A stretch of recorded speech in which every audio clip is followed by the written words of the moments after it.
Hello hi అండి. Welcome to Pranavi creating blogs. ఈరోజు ఇంట్లో ఎంతో సింపుల్గా టేస్టీగా గుమగుమలాడే చికెన్ ఫ్రై చేసేసుకున్నాం.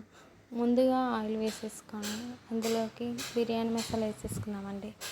ఆ తర్వాతకి పచ్చిమిర్చి ఆనియన్స్ వేసేసుకుందామండి.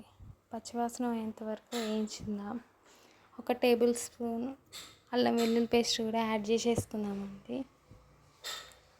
ఆ తర్వాతకి చిటికెడు పసుపు వేసేసుకుందామండి. ఆ తర్వాత చికెన్ కూడా వేసేద్దామండి.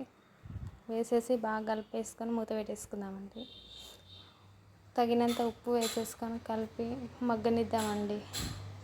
ఒక 5 నిమిషాలు మగ్గనిచ్చిన తర్వాత అందులో అడుగంటకుండా కలుపుకుంటూ ఉందాం మధ్య మధ్యలో.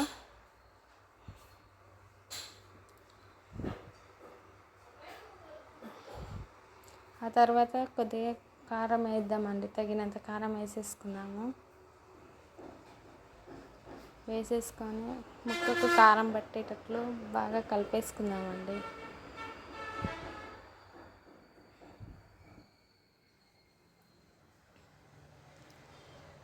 నెమ్మదిగా ముక్కకు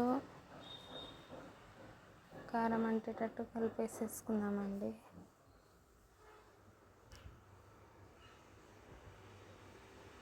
అడుగంటకుండా మధ్య మధ్యలో అలానే కలుపుతూ ఉండాలండి. 2 నిమిషాల పాటు మగ్గనిద్దామండి.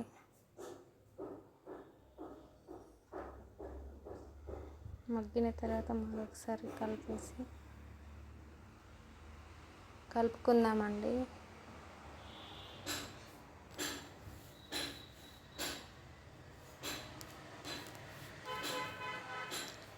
కలుపుకున్న తర్వాత అందులోకి దంచిపెట్టుకున్న గరం మసాలా అండ్ ధనియాల పొడి వేసేస్తున్నానండి.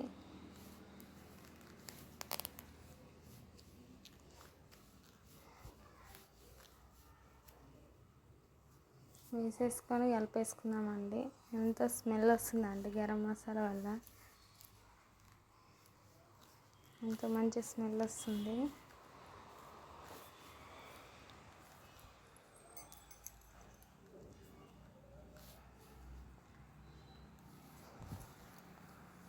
అంతే అండి.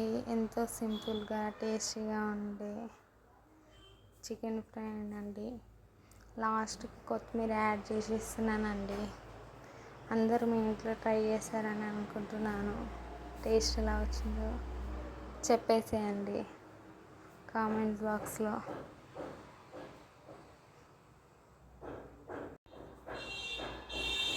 చపాతీలోకి అండ్ రోటీలోకి కూడా బాగుంటుందండి ఈ కర్రీ. చాలా సూపర్గా ఉంటుంది, టేస్టీగా ఉంటుంది. స్మెల్ అయితే అదిరిపోతుంది.